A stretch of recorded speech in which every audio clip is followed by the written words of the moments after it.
అన్నిసార్లు పెద్ద సినిమాలే వచ్చి ఇండస్ట్రీని ఆదుకోవడం కష్టమే.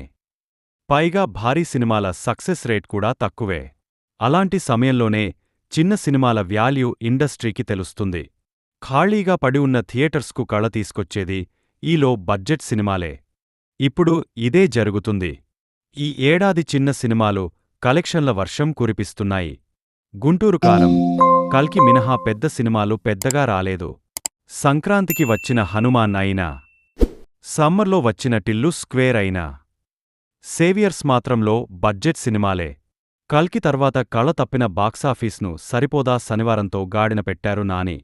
ఈ భారీ సినిమాల మధ్యలో బడ్జెట్తో వచ్చిన కమిటీ కుర్రోళ్లు కుమ్మేశారు. యదు వంశీ తెరకెక్కించిన ఈ చిత్రం ఆగస్టు 9న విడుదలైంది. నిహారిక నిర్మించిన కమిటీ కుర్రోళ్లు బయ్యర్లకు లాభాల పంట పండించింది. అలాగే ఆగస్టు 15న వచ్చిన ఆయ్ కూడా డబుల్ బ్లాక్ బస్టరే. కమిటీ కుర్రోళ్లు, ఆయ్ మాత్రమే కాదు, మొన్నొచ్చిన 35 గతవారం విడుదలైన మత్తు వదలరా 2 కూడా మంచి విజయం అందుకున్నాయి. మరీ ముఖ్యంగా మత్తు వదలరా 2 అయితే 3 రోజుల్లోనే బ్రేక్ ఈవెన్ అయిపోయింది.